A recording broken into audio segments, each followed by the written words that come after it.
बच्चों and welcome to study with unique. फिर से एक बार स्वागत है आपका आपके प्यारे चैनल स्टडी विथ यूनिक पर। आज हम लेने जा रहे हैं बच्चों बेसिक प्रोपोर्शनैलिटी थ्योरम। अब ये बेसिक प्रोपोर्शनैलिटी थ्योरम क्या होता है, इससे पहले आपको बेसिक इंफॉर्मेशन होनी चाहिए ratios of areas of two triangles के बारे में, ठीक है। और एक्सरसाइज 1.1 आपको आनी चाहिए क्योंकि उसका यूज है यहाँ थोड़ा बहुत, ठीक है। और साथ ही में हमारा जो फर्स्ट चैप्टर है सिमिलैरिटी चालू है बच्चों, उसमें की फर्स्ट एक्सरसाइज और उससे रिलेटेड कंटेंट जो भी है वो ऑलरेडी 2 लेक्चर्स में अवेलेबल है। तो अगर नहीं देखा है तो एक बार जरूर देख लीजिए, जिससे कि आपके कंसेप्ट यहाँ और भी क्लियर हो जाए। चलिए शुरू करते हैं बेसिक प्रोपोर्शनैलिटी थ्योरम के बारे में। तो देखो थ्योरम क्या है, सबसे पहले थ्योरम का sentence, if a line to a side of a triangle intersects the remaining side in 2 distinct point then the line divides the side in same proportion। मतलब अगर एक ट्रायंगल इस तरीके से है ए बी सी और इसके बीच में से ऐसी हम लाइन बना ले, तो ये जो पॉइंट है ये पी क्यू पॉइंट, ये पॉइंट ये ए पी और बी पी और ये ए क्यू और सी क्यू, इन ये जो टुकड़े हुए हैं 4, इसके 2 और इसके 2, ये चारों टुकड़े प्रोपोर्शन में। लेकिन इसके लिए कंडीशन है कि बी सी और पी क्यू पैरेलल होने चाहिए, ठीक है। ये याद रखना है कि वो लाइन जो 2 पॉइंट पे इन 2 साइड्स को इंटरसेक्ट होके जा रही है और बेस को वो कैसे होनी चाहिए, पैरेलल। अगर वो बेस को पैरेलल है तो जो रेशियो ऑफ दिस 2 साइड्स है, जो टुकड़े हुए इनके पार्ट्स के, वो रेशियो सेम है, जिसका मीनिंग हो गया कि AP upon BP is equal to AQ upon CQ। देखो AP upon BP is equal to AQ upon CQ। मतलब इसमें गिवन क्या है बच्चों, in triangle ABC line L parallel line BC, ठीक है, साइड BC या बेस BC, ठीक है, line L intersects AB and AC at point P and Q। देखो P और Q पे मिल रही है इससे, ठीक है, इंटरसेक्ट हो रही है। आगे अगर हम देखें तो to prove AP upon BP is equal to AQ upon CQ, ये जैसे मैंने आपको बताया कि ये पैरेलल हो तो ही ये वैलिड है, वरना नहीं है। ड्रॉ सेक PC एंड BQ, ये क्यों बनाया? जब हम थ्योरम के बारे में बात कर रहे हैं बच्चों, तो उसके पहले मैंने आपको क्या बताया था कि ratios of areas of any 2 triangles या जिनका बेस या हाइट इक्वल है, वैसे वाले ट्रायंगल्स वो हम यहाँ इस्तेमाल करेंगे। क्योंकि ज्योमेट्री में आपने ऑब्जर्व किया होगा तो हमेशा पिछला थ्योरम यूज करके अगला थ्योरम प्रूव होता है। तो यहाँ भी हम वही करने वाले हैं बेटा। यहाँ क्या करेंगे कि यहाँ जो हमने ट्रायंगल देखे पहले, ये और ये बड़ा वाला, ठीक है, इसमें कुछ नहीं ज्यादा, इसमें इंफॉर्मेशन नहीं है, ठीक है। इसमें हमें एपी और AQ तो मिल जाएगी ये ट्रायंगल के साथ, लेकिन यहाँ बीपी और CQ के वादे हो जाएंगे, वो हम कहाँ से ढूंढेंगे, वो हमें कुछ नहीं समझेगा। तो इसलिए हम क्या करेंगे कि यहाँ हमने एक ट्रायंगल बना लिया और एक यहाँ बना लिया, जिससे कि इसकी साइड होगी बेटा ये और इसकी साइड होगी बेटा ये, जिससे कि हमें सहारा मिल गया कि ट्रायंगल के साइड तो भी ये बन गए, क्योंकि ट्रायंगल के सहारे ही सॉल्व करना है। क्योंकि हमने इसके पहले सिर्फ एक ही प्रॉपर्टी पढ़ी है, ratios of areas of 2 triangles, समझ गए। तो सबसे पहले यहाँ प्रूफ में हम लिखने वाले हैं बच्चों, प्रूफ में देखो यहाँ अगर आप अच्छे से ऑब्जर्व करो तो यहाँ आपको 2 ट्रायंगल दिख रहे हैं। एक ट्रायंगल ये जो मैं अभी ब्लैक से करने जा रहा हूँ मार्क, और एक ट्रायंगल ये जो मैं अभी रेड से मार्क करने जा रहा हूँ, ठीक है। ये इतना ट्रायंगल ओवरलैप हो गया क्योंकि ये सेम है दोनों में, ठीक है। तो देखो यहाँ एक ट्रायंगल है APC, उसके अंदर PQ एक यहाँ से ड्रॉ की वजह से एक लाइन लग रही है, ठीक है, और एक ट्रायंगल लग रहा है ABQ, जिसमें QP लाइन है, ठीक है। अब देखो अगर मैं बोलूं मैं एक टाइम पे एक ही देखूं कि मैं इसे ही देखता सिर्फ, ठीक है, और ये ऐसे, तो यहाँ देखो कि यहाँ मुझे इस ABQ अगर मैं इसे ऐसे बना लूं इस तरीके से, तो यहाँ क्या हो गया यहाँ Q हो गया, Q, यहाँ A, यहाँ B और यहाँ P, ठीक है। तो यहाँ मैं बोल सकता हूं कि ये जो है ये APQ और ये BQP या BPQ, इसकी यहाँ मैं इस तरीके से हाइट बना सकता हूँ, ठीक है। तो ये हाइट क्या हो जाएगी बच्चों, दोनों में कॉमन हो जाएगी। क्यों? क्योंकि जो AQP ये जो ट्रायंगल है ये एक्यू ट्रायंगल है, और ये दूसरा जो ट्रायंगल है BPQ ये एक ऑब्ट्यूज एंगल ट्रायंगल। समझ गए? क्लियर हो यहाँ तक? चलो तो अब सबसे पहले देखते हैं इन ट्रायंगल्स का जादू। तो देखो इन ट्रायंगल APQ, ठीक है, एंड ट्रायंगल BPQ, ठीक है। हाइट इज कॉमन, मतलब दोनों की हाइट क्या आएगी, ये देखो रेड वाली हाइट है, इसकी हाइट इस तरीके से आएगी, हाइट इज कॉमन। तो हाइट कॉमन होने के कारण रेशो बेस के इक्वल होगा, ठीक है। हाइट इज कॉमन, तो रेशो जो है वो बेस के इक्वल होगा AP अपॉन BP। तो क्या हम इस तरीके से बोल सकते हैं, area triangle APQ upon area triangle BPQ is equals to AP upon BP। सही है, क्लियर है यहाँ तक। तो APQ on BPQ, AP upon BP, क्योंकि देखो इसका एरिया, इसका जो बेस है ये है AP, और इसका जो बेस है ये BP है, और यहाँ हाइट जो थी ऐसी बनी हुई, ये तो सेम ही आ गई, समझ गए। इसी तरीके से हम ये जो हमारा ट्रायंगल है इधर वाला, देखो इस साइड वाला, ये इसे भी इसी तरीके से सॉल्व करेंगे। ये मिटा दूं मैं, चलो मैं आगे का करने लगता हूँ। अब ये ट्रायंगल बना रहा हुआ, देखो ये इस तरीके से बनेगा कुछ, और यहाँ हमारा ये जो है ये इस तरीके से बनेगा। यहाँ हो जाएगा हमारा P, यहाँ हो जाएगा Q, यहाँ हो जाएगा A, और यहाँ हो जाएगा C। तो अब देखो यहाँ अगर आप देखोगे बच्चों, तो ये हो जाएगा, इसका हाइट हो जाएगी ये, ठीक है। तो यहाँ हम ये बोल सकते हैं कि इन ट्रायंगल APQ, ठीक है, एंड ट्रायंगल CQP या CPQ, आपके मन से हो, ठीक। अब यहाँ हाइट सेम होने के कारण यहाँ भी बेस को इक्वल रहेगा, जो रेशियो है वो। तो यहाँ हम बोल देंगे हाइट इज कॉमन, ठीक है, जिस कारण से area of triangle APQ upon area of triangle CPQ is equal to AQ upon CQ, AQ upon CQ।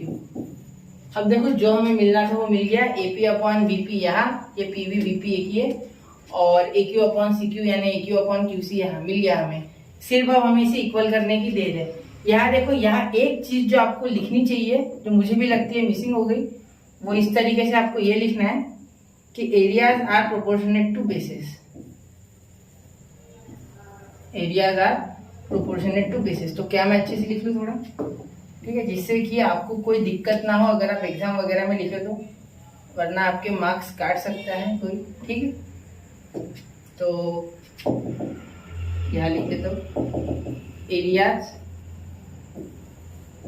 Are proportionate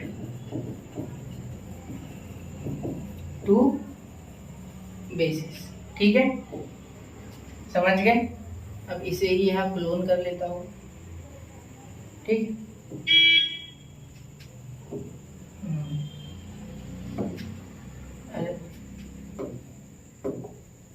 ये हो गया एरिया प्रोपोर्शनेट टू बेसिस।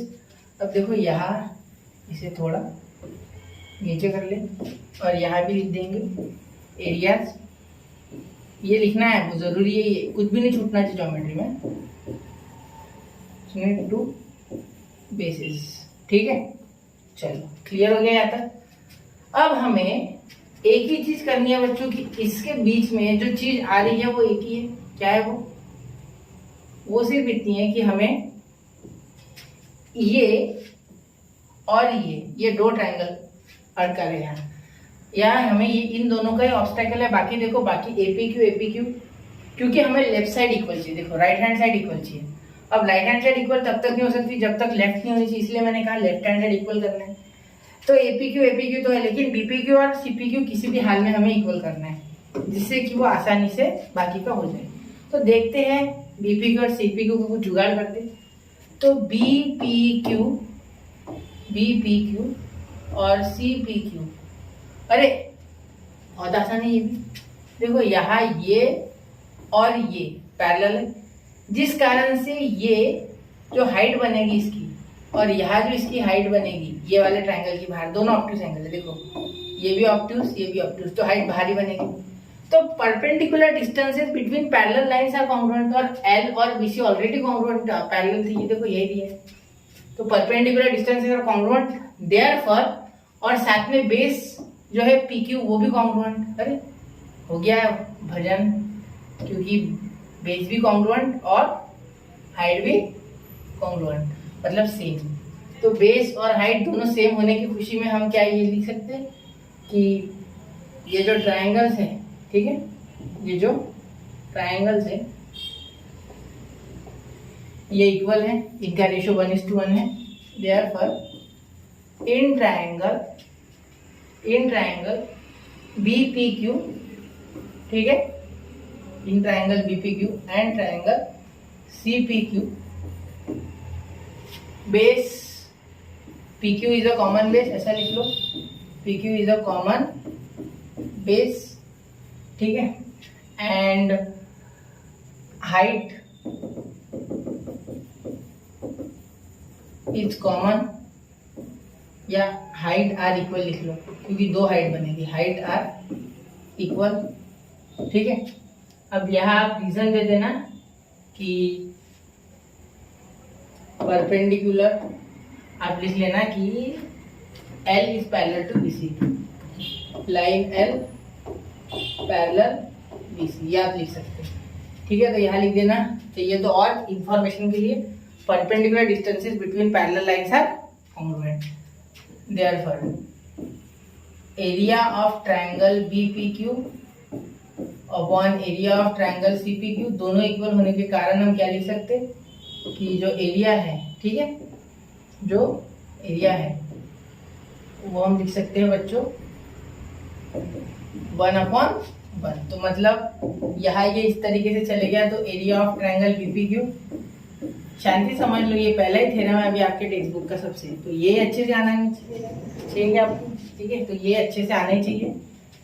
तो यहाँ हम इसे नंबर 3 दे देंगे, तो देखो इसे नंबर 1 दे देंगे और इसे दे देंगे नंबर 2, तो यहाँ हो गया फ्रॉम 1, 2 एंड 3 ये इक्वल हो गए, देखो तो ये इक्वल हो गए, तो यहाँ का काम खत्म हो गया। तो अब ये और ये भी हमारे इक्वल, देयरफॉर फ्रॉम 1, 2 एंड 3, अगर अभी भी नहीं समझा तो देखो ये दोनों ही हमें अटका रहे थे, तो इन दोनों को भी हमने अब क्या कर लिया, इक्वल कर लिया यहाँ। तो ये दोनों तो इक्वल हो गए, मतलब लेफ्ट हैंड साइड इक्वल तो right hand side equal, therefore AP upon BP is equal to AQ upon CQ। समझ गए, क्लियर है यहाँ तक? तो यहाँ हेंस प्रूव्ड, ठीक है, यहाँ हेंस प्रूव्ड, क्लियर। अब कोई इश्यू, कोई दिक्कत नहीं, चलिए बढ़ते हैं आगे एंगल बाइसेक्टर थ्योरम की ओर, और उसके पहले हम देखेंगे converse of basic proportionality theorem. अब देखो इसका कन्वर्स कुछ भी मुश्किल नहीं है बच्चों, कन्वर्स हम इस तरीके से लिख सकते कि हमें ये पता है कि रेशियो इक्वल है, ठीक है। तो देखो if line divides any two sides of a triangle in same ratio then the line is parallel to the third side. तो हम सीधा सीधा क्या कर लेंगे, देखो यहाँ ये इस तरीके से ट्रायंगल निकाल लेंगे ABC, और उसमें पैरेलल लाइन L, और यहाँ ले लेंगे पॉइंट P, यहाँ ले लेंगे पॉइंट Q, ठीक है। अब देखो, अब यहाँ हम सबसे पहले गिवन लिख लेंगे। गिवन क्या हो जाएगा बेटा, गिवन हो जाएगा इन ट्रायंगल ABC हमें दिया गया है AP upon BP is equal to AQ upon QC, यह हमें दिया गया है, मेन तो यही है, ठीक है। अब दूसरा line L parallel line BC, ये हमें प्रूव करना है। ये क्या है, प्रूव करना है। हमें दिया गया है लाइन L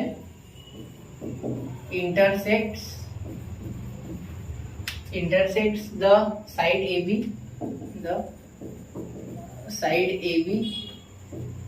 ठीक है, and side AC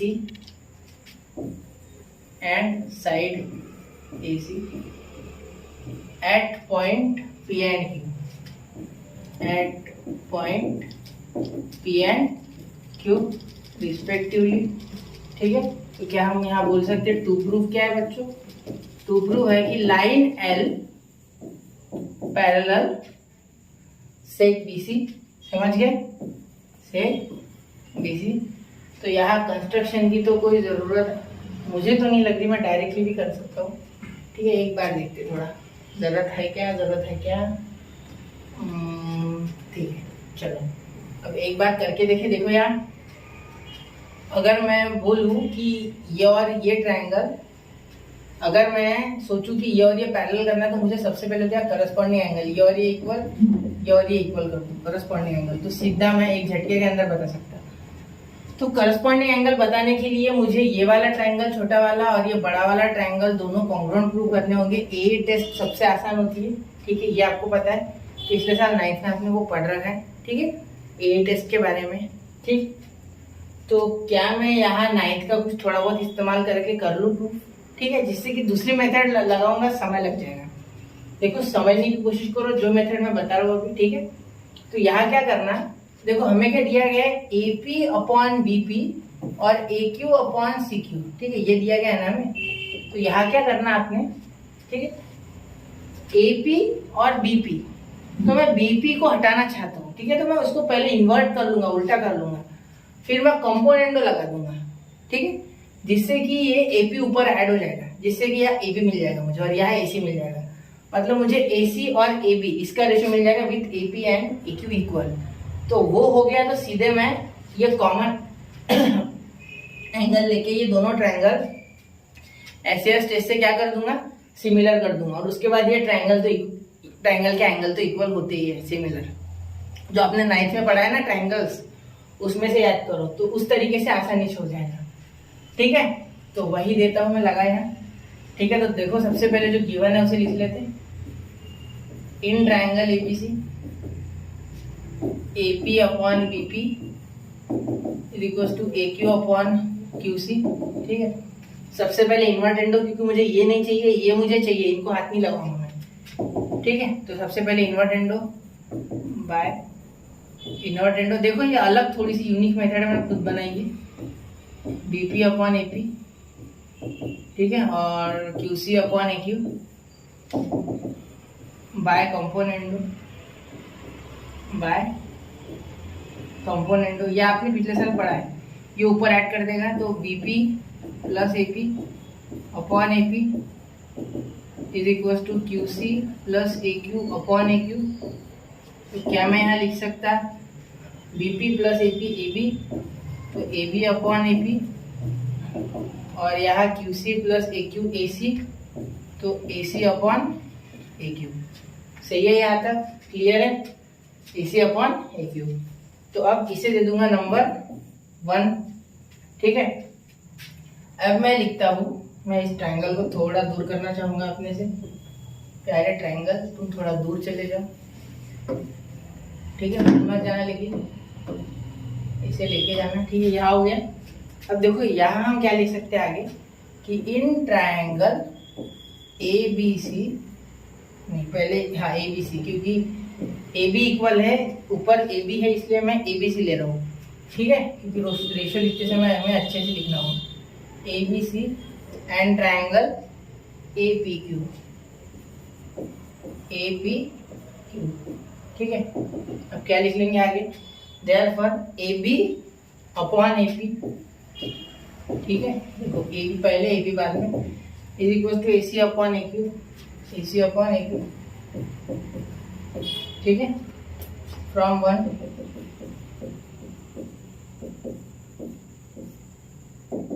देयरफॉर क्या हो जाएगा, देयरफॉर अभी और हमें एक चीज पता है कि एंगल BAC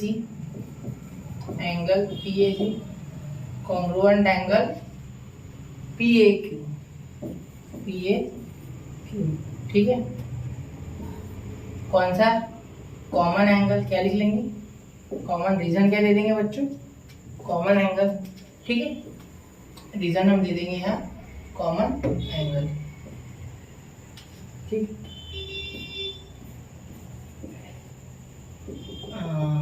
एक मिनट यहाँ नीचे लिख लेते, क्योंकि वहां बैठ नहीं रहा है अच्छे से। ठीक है, अब देखो आगे, देयरफॉर ये हो गया ना इतना। अब हम लिख लेंगे कि कॉमन एंगल तो गया, therefore triangle ABC similar triangle APQ, कौन सी टेस्ट, SAS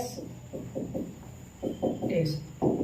ठीक है, यहाँ तक क्लियर हो गया, SAS टेस्ट तक हो गया, पूरा विषय खत्म। ठीक, अब देखो उसके बाद हम लिखेंगे कि ये ट्रायंगल कॉन्ग्रुएंट, इसलिए angle APQ congruent angle ABC। ठीक है, मतलब ABC angle ABC congruent angle APQ, और ये दोनों करस्पॉन्डिंग है। ये कौन सा है, CAST, corresponding angles of similar triangle. ये आपने 9th में पढ़ा है अच्छे से, लास्ट एक्सरसाइज 30 से रिलेटेड। ठीक है, तो यहाँ हम लिख लेंगे therefore angle ABC and angle APQ are corresponding angles, corresponding angles. ठीक है, therefore AB is a transversal, या और लिख लो AB इज अ ट्रांसवर्सल और डिटेल में, ये और चीज लिख लो। ठीक है, AB is a transversal, therefore ये जो है ये L is parallel to BC by converse of corresponding angle test. ये सारी चीजें 9th की है, बाय कन्वर्स ऑफ, क्योंकि ज्योमेट्री ऐसी होती है बेटा, ये कहीं भी कुछ भी इस्तेमाल कर सकते हैं, किसी भी चीज की जरूरत पड़ सकती है, करस्पॉन्डिंग एंगल टेस्ट। और ज्योमेट्री नहीं आने के पीछे का रीजन भी यही है बहुत बच्चों का, कि उनको बेसिक्स नहीं आते। ठीक है, वो छोड़ देते basics. Line L parallel line BC, line L parallel side BC या सेक BC, आप जो भी बोलो। ठीक, यहाँ ये प्रूव हो गया। ठीक है, क्लियर अच्छे से, देखो कुछ भी नहीं छोड़ा मैंने, सब चीजें ले ली सारी की सारी। ठीक है, तो ये मेरा मेथड है converse of basic proportionality theorem के लिए। अब तो बच्चों आप देखते हैं property of an angle bisector of a triangle. तो ये जो प्रॉपर्टी है या ये जो थ्योरम है बच्चों, ठीक है, इसमें हम बेसिक प्रोपोर्शनलिटी का खूब यूज करेंगे। ठीक है, तो चलिए शुरू करते हैं। Theorem, the bisector of an angle of a triangle divides the side opposite to the angle in the ratio of remaining sides. मतलब क्या होगा इसका, देखो सीधी सीधे भाषा में बताओ तो यहाँ से जो आप बाइसेक्टर निकालोगे, यहाँ से जो आप बाइसेक्टर निकालोगे इस ट्रायंगल का, ये ट्रायंगल की बात चल रहा है, इस ट्रायंगल में अगर आप बाइसेक्टर इस तरीके से निकाल रहे हो तो ये बाइसेक्टर, ये साइड्स का जो रेशियो है दोनों इसके मेन, उसी रेशियो में इस जो टुकड़े हो गए बाइसेक्टर के कारण जिसपे ये गिरा उस साइड के, उसके पार्ट्स और इनका रेशियो इक्वल हो जाएगा। ठीक है, मतलब AC upon BC is equal to AE upon B। ठीक है, समझ गया, मतलब ये AE अपॉन B जो तो पार्ट से is equal to AC upon BC, ratio same है। ठीक है, समझ गए, चलो प्रूफ चालू करते हैं। तो सबसे पहले इसमें बाइसेक्टर बनाना है, क्या बनाना है, angle bisector of a triangle. ठीक है, तो एंगल बाइसेक्टर के सहारे ये सॉल्व करना है। और आप बोलोगे सर ये कंस्ट्रक्शन ऐसा क्यों, ठीक है, तो ऐसा इसलिए बेटा क्योंकि मैंने आपको ऑलरेडी बता दिया है कि बहुत सी चीजें ज्योमेट्री में हम जो पिछला सीखे हैं उसके भरोसे सॉल्व करते हैं। ठीक है, तो यहाँ भी कुछ ऐसा ही सीन है। जब ये थ्योरम पहली बार इंट्रोड्यूस हुआ है, किसी साइंटिस्ट ने बना हुआ, तो मैथमेटिशियन ने, सीधी सीधी बात बोलूं तो उन्होंने इसी तरीके का कंस्ट्रक्शन दिया था, और इसी तरीके के कंस्ट्रक्शन से इजीली सॉल्व होता है। ठीक है, शायद किसी और कंस्ट्रक्शन से हो। ठीक, अप्रोच बिल्ड करनी होती है, तो इस तरीके का अप्रोच सबसे आसान है। ठीक है, तो चलिए शुरू करते हैं। ये कंस्ट्रक्शन आप याद कर लो या इस तरीके से समझ लो कि इस कंस्ट्रक्शन के साथ इजीली सॉल्व होता है। ठीक है, ये रिलेशन बनाने के लिए होता है, इस तरीके से कंस्ट्रक्शन होता है कि वो हमें हेल्प करे आसानी से सॉल्व करने के लिए, और वो रूल्स ना तोड़े ज्योमेट्री के। ठीक है, हम किसी लाइन को एक्सटेंड कर सकते हैं, एक एक्स्ट्रा लाइन बना सकते हैं, लेकिन किसी लाइन को मोड़ नहीं सकते, अपने मन से एंगल को चेंज नहीं कर सकते, ये चीजें वैलिड नहीं है। ठीक है, तो चलिए प्रूफ, अब ये तो आप समझ गए ना बाकी की चीजें कंस्ट्रक्शन कैसे।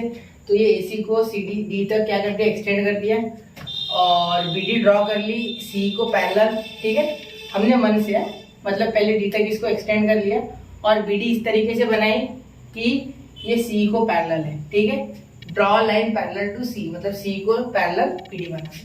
ठीक है, चलो शुरू करते हैं। तो यहाँ सबसे पहले लिखेंगे इन ट्रायंगल ABC ठीक है। कौन है ये? बाइसेक्टर है, ठीक है। कौन बाइसेक्टर है? C is a bisector of angle A C B, ठीक। तो यहाँ हमें क्या देखना है बच्चों? A C upon B C is equal to A upon B. तो मुझे यहाँ ए बी सी ट्राइंगल से अच्छा मुझे ए बी डी ट्राइंगल लगा। क्यों? तो बता दो। देखो यहाँ मुझे, मैंने आपको पहले बोला था पिछला रूल यूज करते हैं ज्योमेट्री में, तो ये कंस्ट्रक्शन क्यों किया, इसका आंसर यहाँ छुपा है ए बी डी। तो यहाँ देखो ए बी डी ट्राइंगल में अगर आप देखो तो ये बी डी बेस इस ट्राइंगल का और ये ई सी पैरेलल है, और पैरेलल होने के कारण यहाँ बीपीडी लग जाएगा A upon B is equal to A C upon C. खत्म। बीपीडी हमने अभी सीखा ना, वही, ठीक है। तो चलिए शुरू करते हैं। तो therefore C is parallel to BD, ये क्या है? कंस्ट्रक्शन है। क्या है? कंस्ट्रक्शन। देयरफॉर बाय BPD या बाय बेसिक प्रोपोर्शनलिटी थ्योरम हम लिख सकते हैं कि A upon B is equal to AC upon DC, ठीक है। ये हो गया आपका नंबर 1। क्यों नंबर 1 क्यों दिया? देखो ए मिल गया, बी मिल गया, AC मिल गया, BC का सिर्फ बांधे हैं, BC को हटाना है, DC की जगह BC लाना है। अब देखो टारगेट सिर्फ दिमाग में इतना रखना कि DC की जगह BC लाना, बाकी पूरा मिल गया ना। देखो ना कोई लॉजिक ही नहीं बन रहा बाकी का, बाकी तो डायरेक्ट आ गया, ए बी AC भी आ गया। सिर्फ ये CD की जगह किसी भी हाल में BC लाना है, मतलब CD को हटाओ BC को लाओ, ये है भाई, ठीक है। तो CD हटा के BC को लाना है, तो CD और BC में क्या रिलेशन है भाई? तो अगर मैं CD और BC में देखूं तो यहाँ ये दिया गया है, इसलिए गोल गोल आपको पता है आइसोसेलेस है, लेकिन वैसे प्रूव करना होगा। कैसे? देखो ये और ये पैरेलल है और ये ट्रांसवर्सल है, तो ये Z बना रहा है इस तरीके से, ठीक है। तो जब भी Z बनता है तो मेरे दिमाग में तो सिर्फ और सिर्फ अल्टरनेट एंगल आते हैं, मतलब ये ECB जो है और ये DBC जो है ये मिलकर अल्टरनेट एंगल बना रहे, जिससे कि ये और ये एंगल इक्वल हो गए, ठीक है। समझ गए यहाँ तक? और ये दोनों एंगल तो ऑलरेडी इक्वल है, ये और ये, क्योंकि ये C बाइसेक्टर है।